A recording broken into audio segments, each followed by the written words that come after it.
Toujours au sujet du risque de propagation régionale du conflit, regardez ces images impressionnantes nous venant de Dubaï et de la célèbre île de The Palm.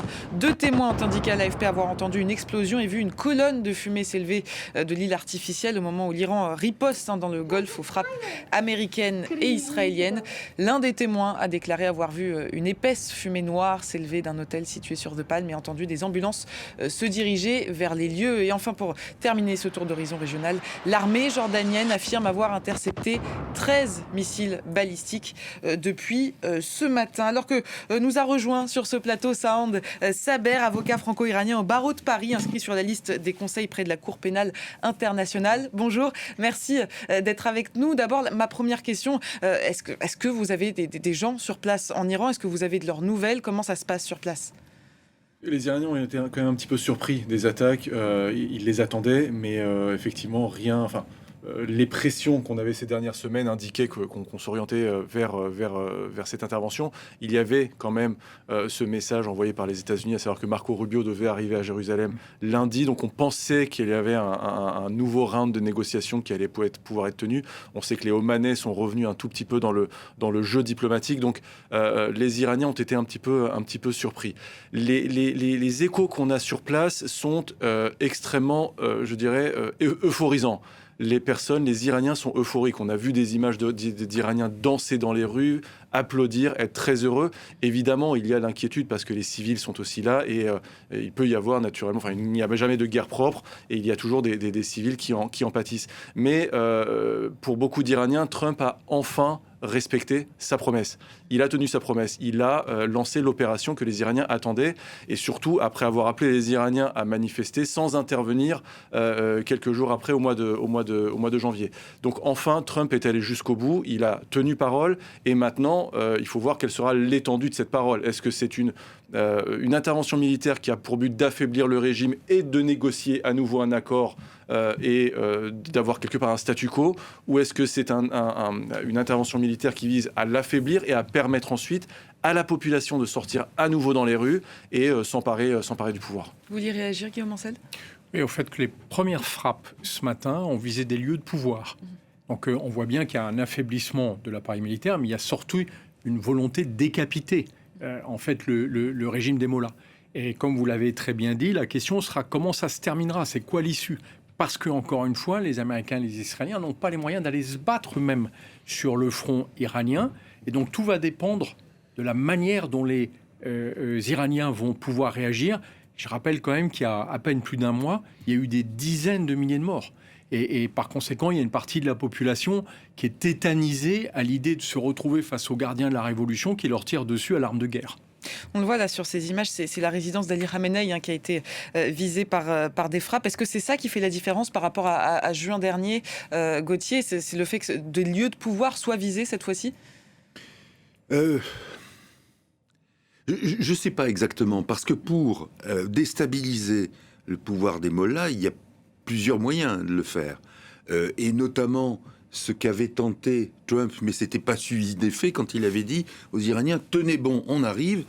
Ceux qui sont pas morts encore attendent toujours. Ou alors peut-être maintenant qu'ils se réjouissent, comme disait monsieur. Mais déstabiliser un régime pareil, c'est évidemment les lieux de pouvoir, mais attention, parce que ce régime a la capacité, peut-être pas de se régénérer, mais en tout cas de penser à certaines astuces, il y a des alternatives. Par exemple, Larijani a été chargé d'obtenir en quelque sorte, de fabriquer une sorte de doublure du gouvernement ou de l'appareil d'État. Donc, y compris à plusieurs niveaux. On ne sait pas si Khamenei a également une sorte de doublure, mais ce régime-là est capable de se... peut-être pas de se régénérer, mais en tout cas de fabriquer des conditions pour qu'ils survivent d'une manière ou d'une autre, pour qu'il puisse y avoir un round de négociations ultérieures, etc.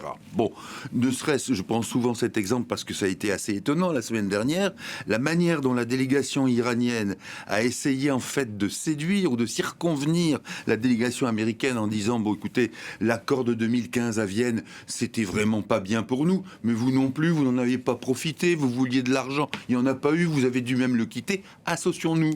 Bon, Voilà le type d'astuce ou de subterfuge qui peut être utilisé. Alors, par rapport à votre question, est-ce que c'est ça la nouveauté? Est-ce que les lieux de pouvoir ont été frappés? Est-ce que c'est ça la volonté aussi de débarrasser l'Iran de ce régime? Parce que, comme le dit très bien monsieur, c'est bien beau d'avancer sur le plan militaire et par bombardement, et éventuellement d'ailleurs de parvenir à ses fins en disant il n'y a plus, cette direction n'existe plus. Et après, qu'est-ce qui fait qu'elle ne ressort pas? Une autre, justement, qui a été préservée. Qu'est-ce qui fait que le vide politique qui naît de cette situation ne profite pas à ce qu'on a vu en Irak, à ce qu'on a vu ailleurs? Je me souviens des paroles qui étaient celles du général Petraeus, donc qui commandait le corps en Irak, et aussi, me semble-t-il, en Afghanistan, et qui disait, mais il faut conquérir les esprits et les cœurs. Ça marche comme ça, un changement de régime. Si vous le bombardez, si vous laissez finalement le vide s'installer, soit les anciens reviennent, soit d'autres qui valent pas mieux s'installent, etc.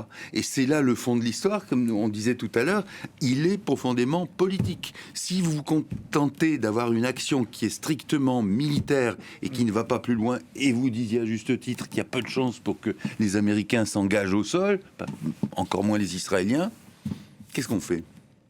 Vous vouliez réagir? Oui, je veux réagir. D'abord, je veux rappeler que les négociations qui se sont tenues laissent à penser que les Américains ont préparé aussi sur le plan politique et diplomatique cette intervention militaire, parce que le temps passant, les exigences américaines sont devenues beaucoup plus importantes, donc moins acceptables pour le régime, et puis aussi parce que Donald Trump a besoin d'aller devant le Congrès pour dire qu'il a tout fait sur le plan politique et diplomatique pour éviter la guerre, mais que finalement les Iraniens ne lui ont pas laissé d'autre choix que d'intervenir. Ça, c'est le premier point. Le deuxième point, c'est qu'il faut revenir à l'époque de la guerre des 12 jours. Après l'intervention israélienne achevée, si je puis dire, par les Américains, la question est restée en l'état. On s'est posé la question de savoir si le régime était affaibli, si son programme nucléaire était affaibli, mais la question de la gouvernance de l'Iran est restée sur la table. Les Israéliens disaient très bien que le problème avec le régime iranien n'est pas terminé, puisque de toute façon, il restera un régime hostile à Israël. Donc, quelque part, on avait déjà des signes avant-coureurs d'une intention de la part des Israéliens et des Américains d'aller, je dirais, au contact, pas forcément à la guerre, mais d'aller au contact pour pousser le régime soit à changer totalement d'attitude, soit effectivement à être confronté à une telle au scénario qu'on a depuis ce matin. Et enfin, je voudrais dire, on a effectivement en Irak, comme en Afghanistan, comme en Syrie un petit peu, ces précédents de vide politique. En Iran, on n'a pas ce problème de vide politique, parce que d'abord, il faut bien se rappeler, ce sont les Iraniens eux-mêmes qui ont appelé à une intervention occidentale. Le nom de Trump, le nom de Netanyahou étaient écrits sur les murs. Beaucoup d'Iraniens sortaient pour faire des graffitis et pour appeler à cette intervention. Ensuite, on a une opposition qui s'est structurée à l'intérieur du pays, et on a vu sa capacité au mois de janvier, en l'espace de 48 heures, de sortir par millions dans les rues et de paralyser le pays. On a vu sa capacité à faire cela, et donc on a une opposition qui est structurée. Et je suis certain que depuis le mois et demi qui s'est écoulé, les Iraniens à l'intérieur du pays ont profité aussi pour s'organiser à nouveau. Et puis on a maintenant une personnalité qui a émergé à l'étranger, qui ne fera jamais l'unanimité, parce que dans aucun pays personne ne fait 100%, mais en tout cas qui semble recueillir l'assentiment de beaucoup d'Iraniens, et je dirais de millions d'Iraniens en Iran, c'est le prince Reza Pahlavi, et qui propose un programme qui est celui d'une transition démocratique, avec un programme de laïcité, et qui correspond aux aspirations des Iraniens. On n'avait pas ce cas-là. En Irak, on avait les Américains qui voulaient nous proposer M. Chalabi.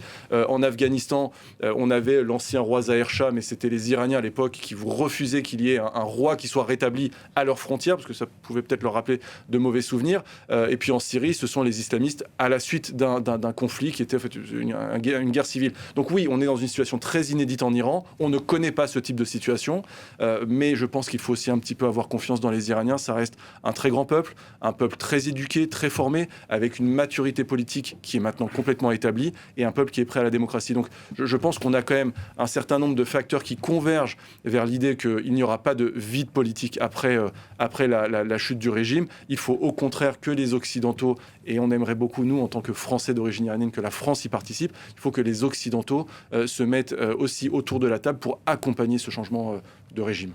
Guillaume Ancel. Peut-être revenir une minute sur la guerre des 12 jours, qui était censée, en juin 2025, détruire la capacité iranienne à fabriquer une arme nucléaire. Bien évidemment que ça a été un échec pour ceux qui pensaient qu'avec de simples bombardements, on pouvait s'en débarrasser.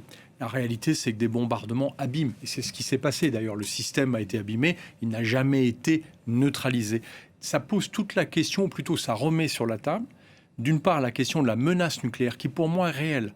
C'est-à-dire que très clairement, le régime des Mollahs cherche à se donner une capacité de fabriquer une arme nucléaire qui peut être une arme simple, assez primitive, non pas militarisée, embarquée dans un missile, mais déposable malheureusement dans un simple conteneur maritime qui ferait un drame pour celui qui en ferait les frais.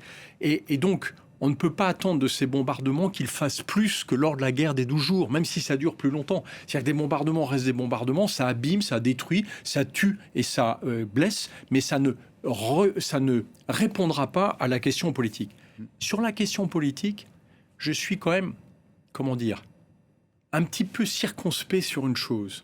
C'est qu'en janvier, quand la population iranienne s'est révoltée, quand Donald Trump leur a annoncé « Allez-y, puisque je vais venir vous aider », ils s'arrêtent brutalement, d'un seul coup. Franchement, c'est une forme de trahison. Enfin, moi, j'aurais très mal vécu à leur place. Et là, qu'ils reviennent un mois et demi après, avec le fils du Shah, dans un chapeau qui sort d'un seul coup, et on voit qu'il y a un très fort soutien de la part d'Israël et des États-Unis sur cette candidature qui, certes, peut être un candidat de transition, mais dont on a quand même le sentiment qu'il a un côté préfabriqué et soutenu par ces pays-là qui est assez inquiétant. Moi, j'entends aussi beaucoup de la part des Iraniens qu'ils souhaiteraient que ce soit eux qui décident de leur avenir, plutôt sans Shah ni Mollah. Oui, je réponds. Alors, vous savez, moi, le Reza Pahlavi, je le connais depuis presque 17 ans maintenant, et je peux vous assurer qu'il n'est pas préfabriqué ni sorti d'un chapeau. C'est un homme qui se bat depuis de très très nombreuses années, qui va à la rencontre de très nombreux Iraniens. J'ai été moi-même témoin et présent lors de très très nombreuses rencontres, déjà à l'époque du mouvement vert, et donc il n'est pas préfabriqué par Netanyahou ou par qui que ce soit. Il est héritier, certes, mais héritier d'une dynastie qui a sorti l'Iran du Moyen-Âge. Son grand-père, Reza Shah le Grand, quand il prend le pouvoir en 1925, il modernise l'Iran. Son grand-père le nom de son grand-père, Reza Shah, est scandé dans les manifestations depuis maintenant plusieurs années. Donc il n'est pas préfabriqué. On a cette idée, nous, en France, de loin, on regarde ça parce qu'on découvre l'opposition iranienne et le paysage politique iranien. Donc on imagine qu'il est, un artefact qui débarque comme ça. Pas du tout. On vous a un peu suivi, nous les Iraniens, monsieur Ancel. On a compris que vous souteniez aujourd'hui l'organisation des Moudjahidines du peuple. Je soutiens personne. Si, vous aviez présenté monsieur Afshin Alavi avec vous. Et vous dites ni Shah ni Mollah. Mais attendez, je vais aller jusqu'au bout. Je ne soutiens personne, je ne me permettrai pas de le faire parce que je ne suis pas iranien. Je dis simplement qu'il y a une partie des Iraniens qui ne sont pas derrière Reza Pahlavi. Je l'ai dit tout à l'heure, j'ai dit qu'effectivement, personne ne peut aujourd'hui prétendre avoir 100% de la population iranienne derrière lui. Mais en tout cas, avoir une majorité, et une majorité qui s'exprime. Donc ça, c'est un point qui est extrêmement important. Reza Pahlavi s'est fait lui-même. Et vous savez, les tentatives de Reza Pahlavi, de son équipe, depuis des années, de prendre contact, d'établir des relations avec les Européens, ça date pas de la conférence de Munich il y a 2 semaines.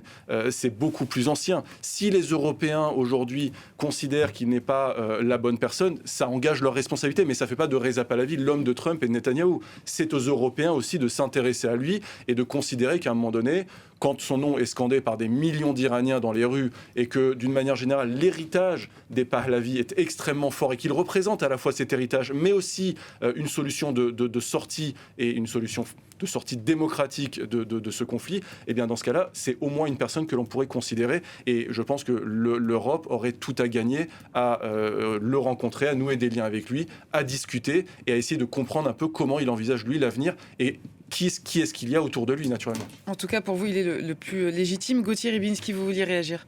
Quel est l'héritage des Pahlavi, si on veut être très précis ? L'héritage des Pahlavi, je vais vous dire, c'est d'abord la libération et l'émancipation des femmes. D'accord ? Je sais où vous voulez en venir. Vous voulez certainement parler de la SAVAK. Moi, je vais vous dire, les droits de l'homme, on va parler très, très franchement, parce que je suis juriste. Les droits de l'homme, c'est 5 piliers. les droits politiques, les droits civils, les droits économiques, les droits sociaux et les droits culturels. En Iran, vous n'aviez effectivement, à l'époque du Shah, très peu de liberté politique, mais vous aviez les droits civils. Tous les Iraniens, quelle que soit leur ethnie, leur sexe, leur religion, étaient égaux en droit.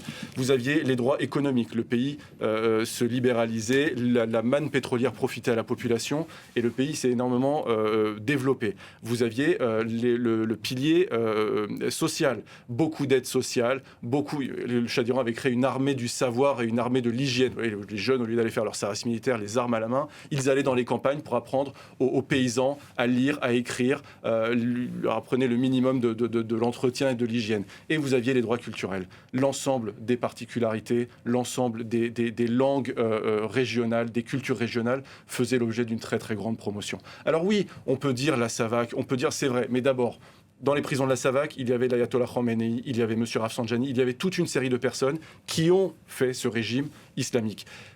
Vous savez, encore une fois, je le disais, les Pahlavis, quand Reza Shah prend le pouvoir en 1925, c'est le Moyen-Âge. On ne peut pas instaurer la démocratie du jour au lendemain. Certes. Vous êtes bien d'accord. Donc, en l'espace de 75 ans, on peut faire quand même un bout de 50 ans. Mais sortir un pays en 50 ans, un pays musulman, conservateur, qui déjà avant 1925 était sous la coupe des mollahs extrêmement puissants, divisé, avec une économie qui n'existait pas, une dynastie des Qadjars qui avait ruiné le pays, et le pays qui était soumis aux ingérences russes et anglaises, on ne fait pas les choses très facilement. Il y a une chose qui est certaine, je laisse la parole après, une chose qui est certaine, et beaucoup de gens ont pu le dire par la suite, peut-être que le Shah d'Iran aurait dû commencer à réformer le pays sur le plan politique à partir des années 70, parce que là, il y avait eu ce qu'on a appelé en Occident, on a parlé du choc pétrolier. En Iran, c'était un boom pétrolier parce que les prix du baril avaient quadruplé. Donc à ce moment-là, il fallait envisager. Ce qu'il n'a pas fait, c'était une erreur. Mais est-ce que, aujourd'hui, vous interrogez les Iraniens, est-ce que la révolution devait arriver? Les Iraniens vous disent que,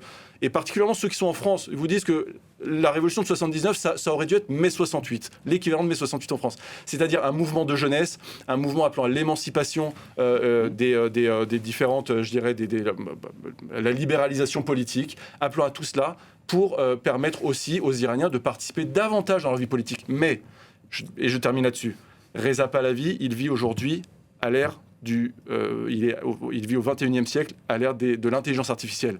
Le Shah d'Iran est mort en 1980. Vous ne pouvez pas aujourd'hui dire à Reza Pahlavi qu'il est tributaire d'une situation qui date d'il y a 47 ans. Il avait 17 ans lui-même. Alors pourquoi défendre à ce point l'héritage s'il vous paraît... L'héritage culturel. Mais vous voyez, vous essayez de jouer sur les deux tableaux. Pas du tout. D'avoir un héritage qui soit favorable, tout en disant oui, mais Reza Pahlavi, mais c'est pas noir ou blanc.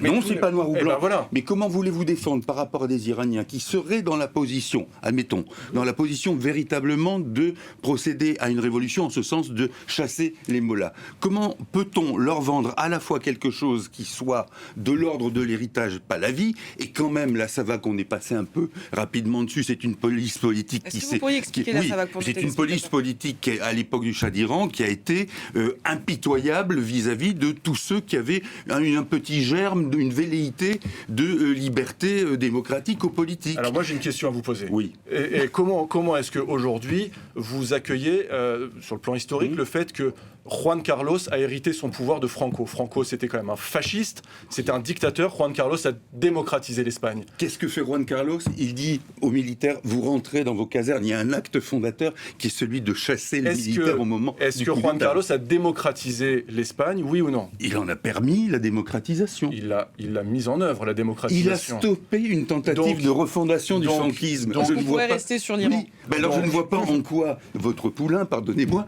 mais a été capable de... Soyons respectueux envers l'ensemble des Iraniens. Vous dites mon poulain. Bien sûr. Voilà. Bien sûr. Guillaume Ancel, bien sûr. En France, excusez-moi, je finis là-dessus, mais en France, il faut rappeler qu'on aime beaucoup pas rappeler la Savak parce qu'on a accueilli Khomeini ici, et on n'a pas envie de le dire. On n'a pas trop envie de le dire. Maintenant, encore une fois, dire que tout est noir ou tout est blanc, il y a eu quand même des acquis très importants, et je vais même aller plus loin. Si les Iraniens et les Iraniennes ont conscience de leur histoire, de leur culture, et je pense que sur ce plateau, je suis le plus légitime, c'est aussi parce qu'il y a eu une dynastie qui s'appelait Reza Pahlavi, qui s'appelait Pahlavi, parce qu'il y a eu une impératrice qui s'appelait Farah Pahlavi, qui est extrêmement populaire pour tout ce qu'elle a fait dans le domaine de la santé, dans le domaine de la culture, pour les droits des enfants. Donc, vous voyez, il y a des choses aujourd'hui qu'il ne faut pas jeter à la poubelle, et le tort qu'on a en France, c'est de considérer qu'on veut tout jeter à la poubelle, et que, par conséquent, que Reza Pahlavi ne serait pas légitime pour autant. Guillaume Ancel, je vous laisse terminer sur Pahlavi, ensuite on passera à la suite. Oui, bien sûr. Je respecte complètement le fait que vous souteniez la candidature de Reza Pahlavi. Moi, je ne suis pas iranien. Quelque part, c'est le choix des Iraniens. Mais le fait que vous le souteniez ne représente pas forcément le choix des Iraniens. Je rappelle juste 2 choses parce que je les ai observées. Vous savez, quand on a une culture militaire, on fait très attention à la source des informations. On a une culture iranienne aussi, je vous assure. Oui, surtout, On sait très bien. je vais vous expliquer en termes de communication. C'est que j'ai fait examiner par une équipe spécialisée la source des publications depuis 3 mois qui soutiennent Reza Pahlavi. C'est intéressant parce qu'à 90%, elles sont issues des États-Unis et d'Israël. Fait objectif. Deuxième chose, quand je sortirai de ce plateau, je serai attaqué sur les réseaux sociaux par des réseaux pro-Pahlavi. Et c'est intéressant, ce sont les mêmes qui m'ont attaqué quand j'expliquais que la guerre de Gaza était une politique de dévastation de la part de Benyamin Netanyahou. Donc pardonnez-moi d'y voir un lien assez fort. Vous vous fondez, vous, sur les réseaux sociaux. Moi, je me fonde sur les Iraniens en Iran et ce qu'ils nous disent et les messages qu'ils nous envoient. Encore une fois, je vous ai rappelé que mon militantisme était assez ancien. Effectivement, il y a 17 ans, quand j'ai commencé, Reza Pahlavi n'avait pas la popularité qu'il a aujourd'hui. Vous n'étiez pas né sous le chat. De façon très... Pardon ? Je pense que vous n'étiez pas né sous le chat. Mais je pense que j'ai des parents, des grands-parents et beaucoup de gens autour de moi qui ont vécu aussi l'époque du chat, qui en sont critiques par certains aspects et qui en sont flatteurs par d'autres.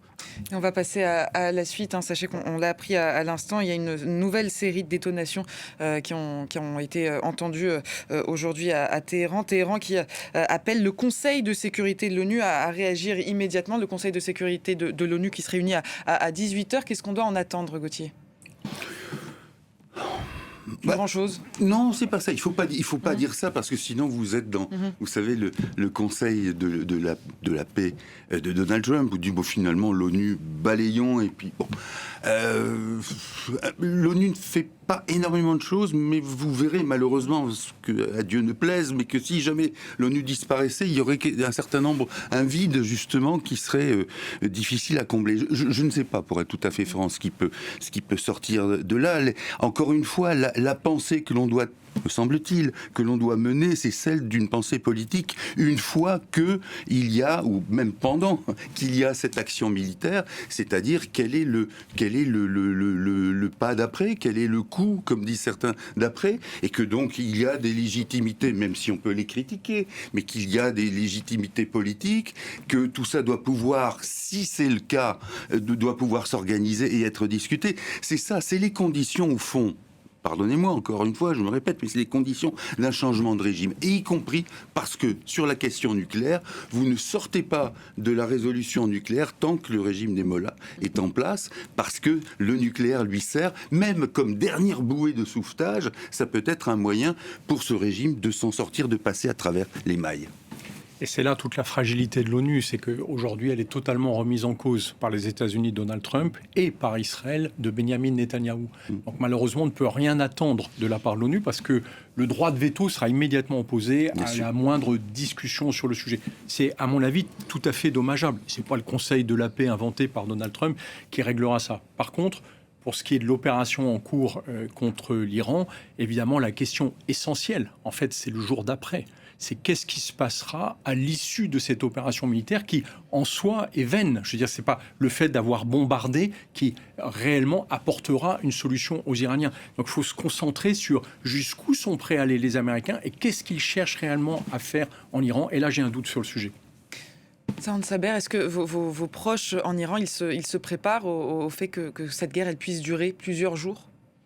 Les Iraniens, d'une manière générale, sont prêts. Ils souhaitent que cette guerre aille à son terme, et son terme, c'est la chute du régime. Et ce qui a pu donner beaucoup d'espoir déjà ce matin, c'était de savoir que des cibles politiques avaient été visées. Alors aujourd'hui, on attend maintenant confirmation.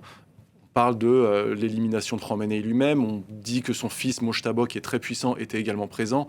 On parle de Ali Shamkhani, qui était qui est l'un de ses plus hauts conseillers, Ali Larijani également. On parle du chef d'état-major pas des gardes de la révolution, de l'ensemble des forces armées. C'est vrai qu'on a beaucoup d'informations. On a beaucoup d'informations qui ne sont pas encore confirmées. Mais le fait de voir qu'il y a en plus des cibles militaires, des cibles politiques qui sont visées, effectivement, cela suscite beaucoup d'espoir. Mais c'est le message que la population attend. Au fond, la question sécuritaire, la question des missiles balistiques ou la question du nucléaire n'est pas la question qui préoccupe les Iraniens. C'est vraiment celle du régime et des personnalités politiques qui le gouvernent. Guillaume Ancel, on a eu plusieurs réactions, celle de la Russie, mais aussi celle de la France que j'évoquais en début d'édition spéciale avec Gauthier. La France, elle se tient prête à déployer les moyens nécessaires à la protection de ses partenaires les plus proches, selon leurs sollicitations. Ça veut dire quoi ? En fait, ça ne veut pas dire grand-chose. Ça veut dire surtout que la France est impuissante, comme d'ailleurs la plupart des pays européens. C'était très intéressant cet après-midi d'écouter Keir Starmer, le Premier ministre britannique, dire surtout on n'y est pour rien.